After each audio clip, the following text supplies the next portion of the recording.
Sean bienvenidos a un nuevo episodio de Creepypastas no tan conocidos. Esta vez con el episodio número 84, trayendo para ustedes 4 nuevas historias de terror. Antes de comenzar quisiera agradecer a mi amigo Franco Presenda por la miniatura de este y muchos otros videos. Así que sin más, comencemos con las historias de terror de esta ocasión. Sean bienvenidos en otro episodio de esta gran serie de historias de terror aún vigente en el canal. El día de hoy les traigo una historia que requiere un poco de atención, pero espero que la disfruten. Terror en la prisión.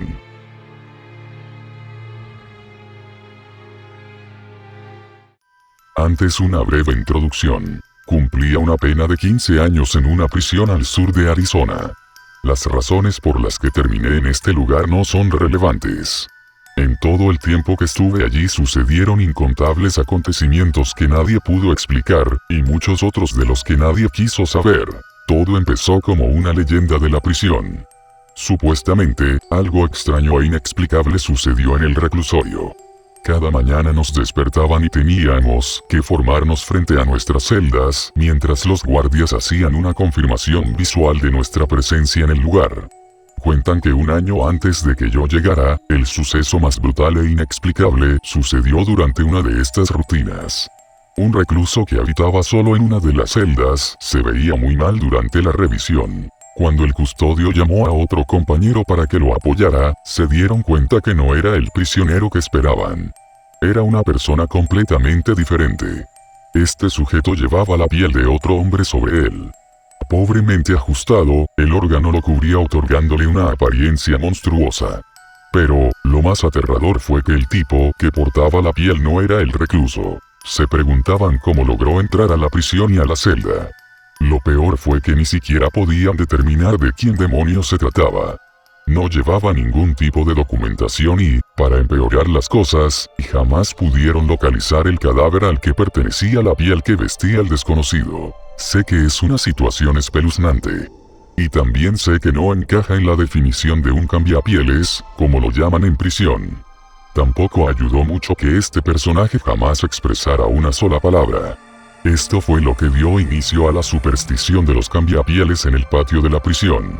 Supuestamente, el desconocido fue enviado a otro lugar un mes después del acontecimiento, y todos los que habitaban el mismo bloque sintieron un gran alivio por esto.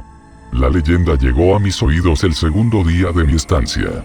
¡Qué gran historia para escuchar en un sitio que será tu hogar durante década y media! Claro, este hombre se convirtió en el cambiapieles de la prisión, pero a largo plazo logró que un viejo recluso navajo contara a todos los presos la naturaleza de los auténticos cambiapieles.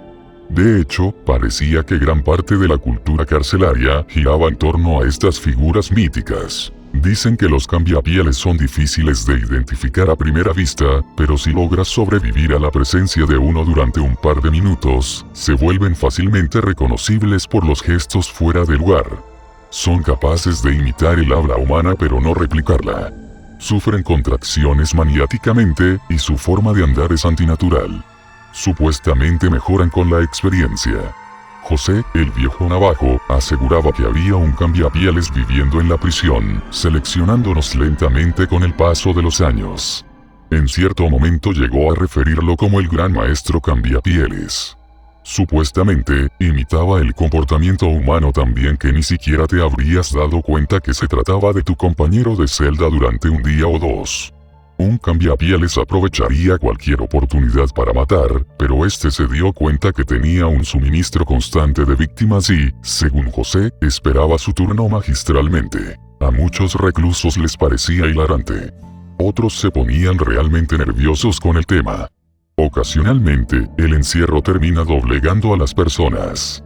Muchos han encontrado a sus compañeros de celda balanceándose frente a la litera, colgando con un pantalón atado al cuello.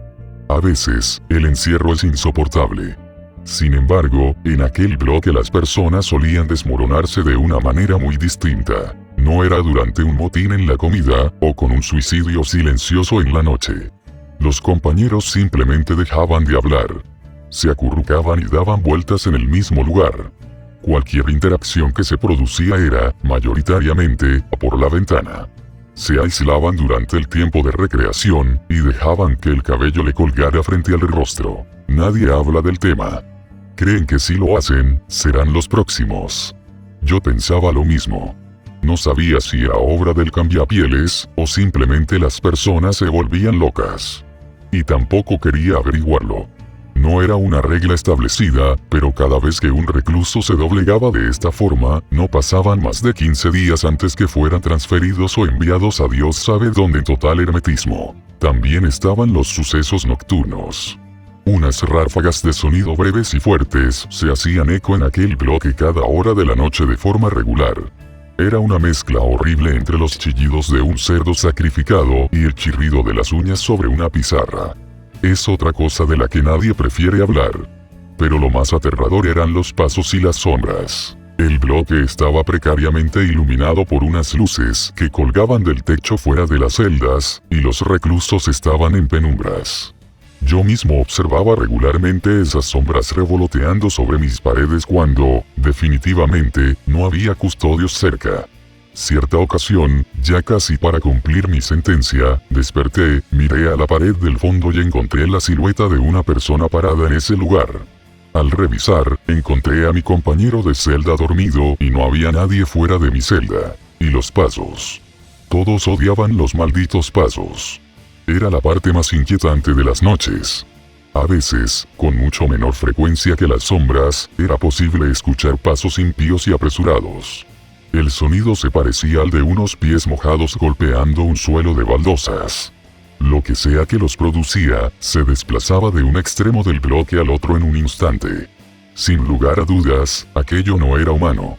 Si tenías la mala suerte de estar despierto antes de que empezaran, para el momento en que escuchabas los pasos al lado de tu celda y girabas la cabeza para ver a esta cosa corriendo, sonaban como si estuvieran 3 celdas más allá de ti. Todos odiaban los pasos. Lo acepto, yo también creí que eran lo peor. Salí de este lugar hace casi un mes, y tengo muchas otras historias que contar. Les puedo jurar que era mi turno. Aproximadamente una semana antes de que me otorgaran la libertad, mi compañero de celda y buen amigo mío se doblegó. Como habían hecho otros reclusos. No pude dormir en toda la semana. Por supuesto, dormí, pero no más de 10 minutos a la vez. Y jamás le di la espalda a mi compañero. La peor parte, una noche me desperté y lo observé arrastrando el cuerpo entre los barrotes de la celda. Yo ni siquiera podía sacar el hombro, pero, la peor parte, era que regresaba al lugar. El día que me liberaron no le dije una sola palabra. Simplemente salí. Parecía estar bien con eso, y yo también. Había sobrevivido a 15 años de peleas en la prisión, motines de pandillas y, por lo que sé, los secuestros de un cambiapieles. Salí por la puerta de enfrente como un hombre que recuperaba su libertad. Mientras caminaba por la cerca hacia el patio, observé a mi compañero de celda, parado a solas, como había estado durante la última semana.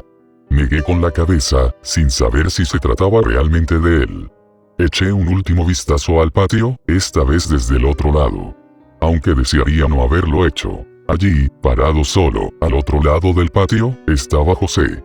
Encorvado, observaba a los otros reclusos mientras se retorcía maniáticamente. Ese cambiapieles sí que sabía esconderse entre todos, al menos el protagonista de la historia logró salir con vida.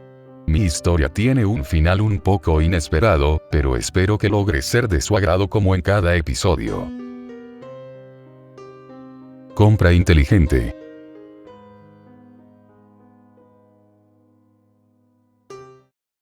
Seguramente has escuchado de este producto. Al principio se utilizaba para tranquilizar a los autistas y personas que padecen insomnio y ansiedad. Sin embargo, los últimos años se ha popularizado como un artículo más del hogar, y por buenas razones. Las mantas ponderadas son cómodas y reconfortantes. Podemos llegar a pagar mucho por algo de comodidad. ¿Te has dado cuenta que los solteros gastan auténticas fortunas para conseguir algo de confort? Es como si tuvieran una necesidad constante de recibir consuelo. Hasta hace poco, mi vida no era particularmente incómoda. Había conseguido salir del hoyo tras la desaparición de mi esposa e hijos hace 2 años.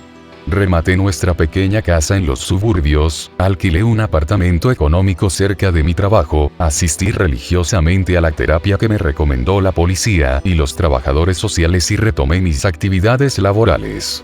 Pero, a pesar de todos los medicamentos que tomaba, no lograba dormir más que un par de horas por noche, aunque podía sobrellevarlo.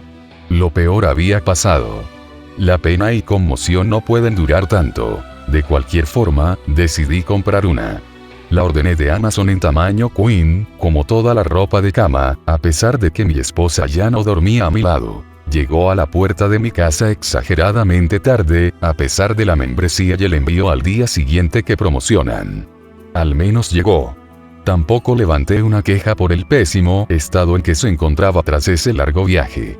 No venía empacada en la típica caja de cartón de la empresa, era un bulto deforme que habían arrojado a mitad de camino frente a la puerta del apartamento. La envolvieron torpemente en papel marrón y ataron con una cuerda. Parecía que la patearon por todo el trayecto. Es algo pintoresco.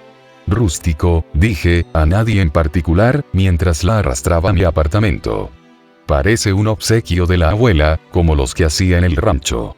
Sin embargo, ni siquiera aquella conversación conmigo mismo lograba convencerme. Aquella cosa parecía una bomba, o un artículo de utilería extraído directamente del set de una película de acción. El paquete se encontraba golpeado, manchado y la cuerda de yute con que lo ataron estaba deshilachada y casi se caía a pedazos. En algunas partes se observaban zonas chamuscadas. Pasaron 3 horas, varios vasos de whisky y una gran cena de microondas antes que pudiera reunir el valor, o depresión suicida, suficiente para abrir aquella cosa. Doblaron la manta dentro de una caja de cartón, asegurada por un trozo de la misma cuerda con que enrollaron el papel.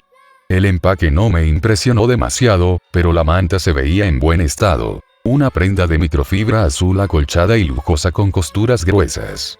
Sentí que tenía el peso indicado. Como esas mantas nuevas que tienen un ligero olor químico, esta olía normal. Averiguando si debía lavarla antes fui directamente a la etiqueta, pero la tinta estaba manchada y borrosa. Encontré arriesgado arrojarla a la lavadora, sin conocer la configuración correcta para usar, así que la tiré sobre el edredón y continué con mis asuntos. Alrededor de la medianoche decidí probarla. Ya no había nada que perder. Invertí miles de pesos en aquella cama durante los últimos meses. Un colchón de espuma viscoelástica con sistema de enfriamiento de última generación y calidad inigualable, las sábanas de algodón egipcio de 1000 hilos, almohadas personalizadas y nada me había proporcionado una buena noche de sueño. Sinceramente, esa noche esperaba los mismos resultados, aunque fue algo divertido fingir que no era así. Me metí entre las sábanas frías y puse las mantas sobre mí. Encontré la manta nueva un poco grumosa, aunque en las reseñas indicaban que era así debido al envío, y se suavizaría con el tiempo. El peso se hizo notorio al instante y, para mi sorpresa, me sentí consolado. Al cerrar los ojos imaginé que mis 2 hijos se habían metido en la cama y descansaban sobre mi pecho, aguantando la risa para no despertarme. Una sección peculiarmente doblada de la manta sobre mi espalda se convirtió en el familiar bulto de mi esposa a mi lado y, cuando abrí los ojos nuevamente, el reloj marcaba las 10 de la mañana y ya era tarde para ir al trabajo. Y jamás me sentí tan emocionado de recibir un informe. Sin embargo, ese extraño olor químico no se desvaneció y, paulatinamente, se hizo más notable. Cuando terminó la semana percibí, o imaginé que lo hacía, aquel extraño olor en mi piel, incluso después de bañarme.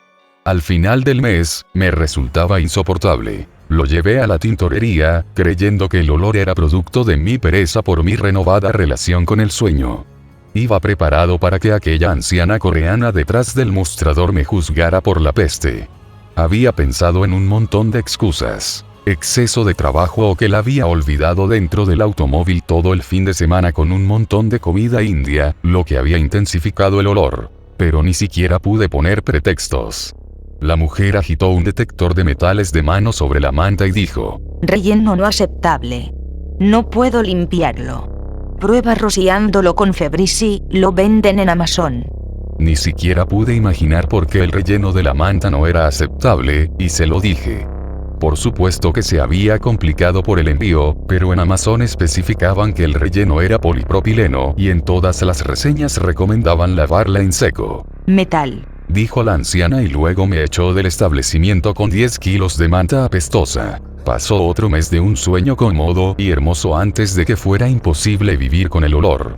Mis colegas en el trabajo habían empezado a comentarlo. Megan, la gerente, me sugirió con cierto tacto que revisara mi lavadora para ver si había una rata muerta dentro.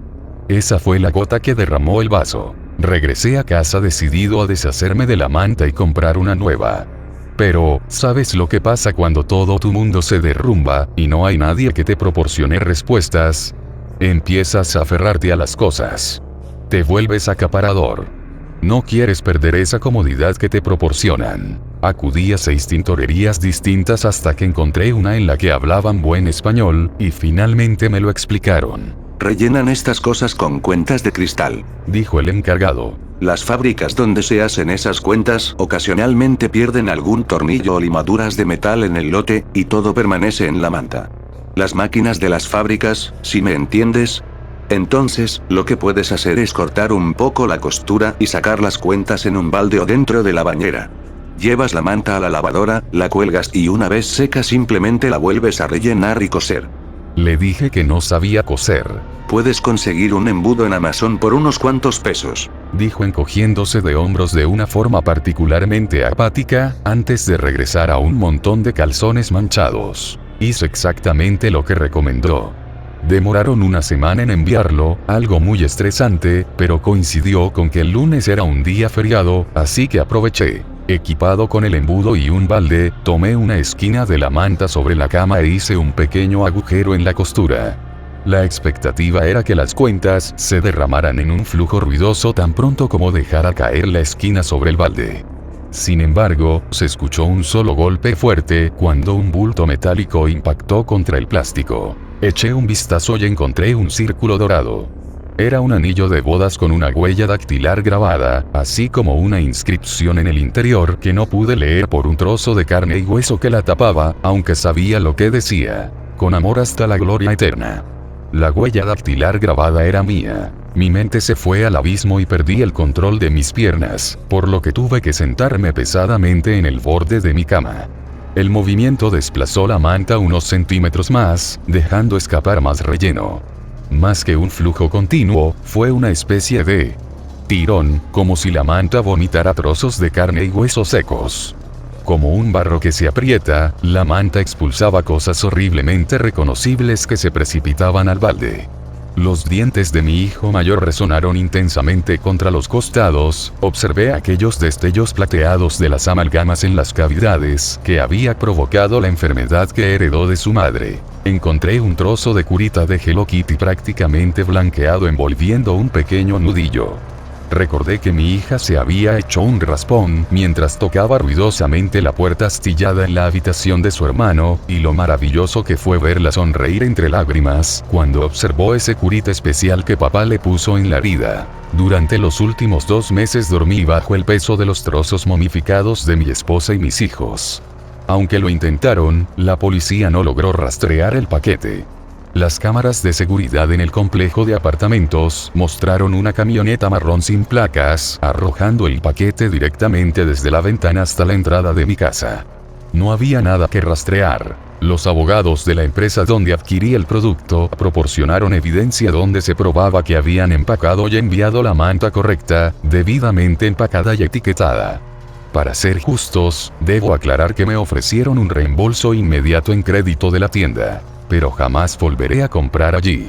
Me deshice del hecho, fue lo primero que tiré a la basura, también de toda la ropa de cama y cancelé la membresía. Por si las dudas, tiré mi teléfono y reloj inteligentes. Esta compañía y la tecnología inteligente son muy convenientes y es algo genial, pero no vale la pena el riesgo si pueden suceder cosas como esta. Es la única explicación posible. Después de todo, ¿cómo dieron con el paradero de los cuerpos? Vaya final, nada como ese tipo de conclusiones para las creepypastas, me recuerdan a las clásicas. De mi parte seguiré con la historia que vengo contando desde hace algunos capítulos, espero que les guste. Grabaciones de papá. Nunca digas sí. Ya escribí y reescribí esto varias veces, no sé qué hacer. Pero decidí publicarlo porque sé que muchos de ustedes han estado esperando para escuchar esto, y quizá puedan ayudarme. Durante las pasadas vacaciones me pasó algo muy raro. Desde que empezó mi periodo de descanso, pasé mucho tiempo redactando las transcripciones, hasta el punto de casi no sentir los dedos. En realidad no lo estoy haciendo siguiendo un orden particular, simplemente trabajo en la primera cinta que tomo de la caja. Bueno, la última que transcribí es un poco diferente al resto. Tengo el número del caso pero no el nombre. Planeaba capturar la conversación pero necesitaba el nombre para poner a la otra persona en la entrevista. Entonces creí que podría llamar a la comisaría donde trabajó mi padre y pedir el nombre. En caso de que se lo estén preguntando, estaba terriblemente equivocado. Pero primero quiero que lean la transcripción de la cinta, y después les diré lo que sucedió cuando intenté saber el nombre. Espero que alguien pueda ayudarme. Llamaré a la otra persona señor amable, pues me parece que recuerdo ese nombre de alguna parte. Recuerden, el nombre de mi padre es Dandy. Un poco de información sobre esta cinta. Claramente comienza a la mitad de la conversación. Para ser honesto, muchas de las cintas parecen empezar o terminar en distintos momentos, pero esta es una de las más evidentes. Me encantaría que fuera así de fácil. Podría ser, si estás de acuerdo. No estoy de humor para juegos. Sabes perfectamente por qué estoy aquí. Y tú sabes por qué estoy aquí. Estás aquí porque asesinaste a 3 hombres. ¿Estás de acuerdo? No estoy de acuerdo con nada. Está bien, está bien. No estás de acuerdo. Pero tan solo podrías decirme, ¿qué tenías contra esos hombres? Eran presumidos. Se creían mejores que yo. Eso no me gusta. Pero ya has pasado por esto antes. Y jamás habías asesinado hasta ahora. ¿Qué lo hizo diferente? Amigo, eres demasiado inteligente como para solo hacer esto que haces. Podrías unirte a nosotros. Me gustaría complacerte. Sé que lo mejor es no negarse a tus peticiones. Oh amigo. Quizá no seas uno de nosotros, pero conoces también nuestras formas. He estado haciendo esto durante mucho tiempo. Demasiado tiempo. Quizás. Te diré que, si haces las preguntas indicadas yo las responderé. ¿De acuerdo? No estoy de acuerdo con nada. Mi buen amigo inteligente. El primer sujeto. Henry. Era un banquero. Su dinero tenía un sabor exquisito. Querrás decir sus manos, no. Las comiste. Las manos dicen mucho sobre las personas. Las manos de algunas personas saben a tierra, las de otras tienen un sabor a agua. Las del banquero sabían a dinero. Tan codicioso, amigo. ¿Qué hay del siguiente? Dejé sus manos y comí sus ojos. Era un fotógrafo. Creí que sus ojos tendrían un sabor a lugares lejanos. Pero tenían un sabor a plástico. Los escupí. No pudimos encontrarlos en la escena. Nunca dejamos huellas. Y el tercero. No hemos podido encontrar nada de lo que falta de él. No han buscado lo suficientemente bien. Pero no había marcas en el cuerpo. No dejamos marcas. Pausa. ¿Te gusta mi nueva voz? Las cuerdas vocales eran tan gruesas. Las mordí durante horas. Tenían un sabor ahumado. Y jamás pudiste haberlas masticado durante horas. Estuvimos allí en cuestión de minutos. Tu tiempo no me afecta. Bueno, tendrás que acostumbrarte a que lo haga. Ahora te tenemos. No dejaremos que te vayas. Estúpido amigo. También tenemos a otros de ustedes. Tenemos a sus víctimas. Aquellas que dejaron vivir. No permitimos que nadie viva. Quizá estén respirando, pero están más que muertos. Creo que tenemos diferentes conceptos sobre la muerte. Eso es porque yo trato con ella y tú no. Pero eso está a punto de cambiar. ¿De qué forma va a cambiar? Tonto amigo. Me caes bien. ¿Por qué? Porque no me tienes miedo. Trato con gente como tú todos los días. No puedes asustarme. Aunque a tu hijo sí le provoco temor, amigo. No tengo ningún hijo. Lo tendrás. Él está escuchando en este momento. Sé que te echa de menos, amigo. Ya te dije que no estoy para juegos. Él lo hace. Él no conoce nuestras reglas. Tú. Nunca voy a decir que sí. He terminado con esto. No puedes. No mientras permanezca en este cuerpo. ¿Verdad, amigo? No diré que sí. Pero lo anhelas. Piensas en ello. Tu humanidad te traiciona. Se ríe. Estúpido amigo. Amigo temeroso. Esta es la cinta. Ahora probablemente entiendan por qué busco saber el nombre de la otra persona. Generalmente cuando termino de transcribir un caso busco algo de información. Pero nunca pude encontrar nada sobre alguien que asesinó a 3 hombres y comió algunas partes de los cuerpos. Particularmente sus manos, ojos y cuerdas vocales. Después de investigar en vano llamé a la comisaría de Patá. Pregunté sobre el caso que señalaba la cinta. El oficial que me respondió me aseguró que no tenían un caso con ese número, y que si lo tuvieran no me darían ningún detalle pues soy un civil. Le dije que no se preocupara, que era el hijo de Randy y que solo estaba siguiendo su trabajo. Evidentemente también le mencioné el apellido de mi padre. El oficial me dijo que jamás había escuchado de mi padre. Solicité hablar con el sargento, pues evidentemente el oficial no tenía idea de con quién estaba hablando. El sargento me dijo 3 cosas, cada una de las cuales fue increíblemente perturbadora. Me confirmó que el número de caso que tenía no podía ser correcto, pues los casos penales jamás se han escrito en latín. Me dijo que las cintas no podían ser interrogatorios policiales, pues todos los interrogatorios son videograbados. No hay forma de que solo exista una cinta de audio en una entrevista policial. Me aseguró que alguien con el nombre de mi padre jamás había trabajado en la comisaría. Nunca. Evidentemente esto es algo que me perturba. ¿Podría ser verdad? Quizá llamé a la comisaría equivocada. Y esto ha sido todo por esta ocasión. Esperamos que las historias hayan sido de su agrado y los invitamos a quedarse para escuchar terror extra.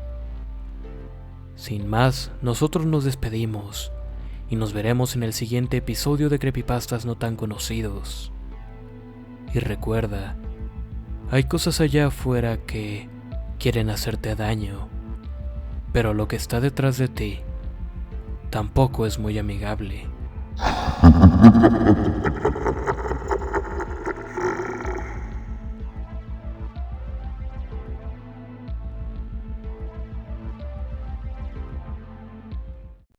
Ascensor.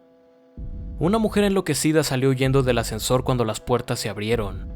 Entré y me di cuenta de que no había ningún botón mientras las puertas se cerraban.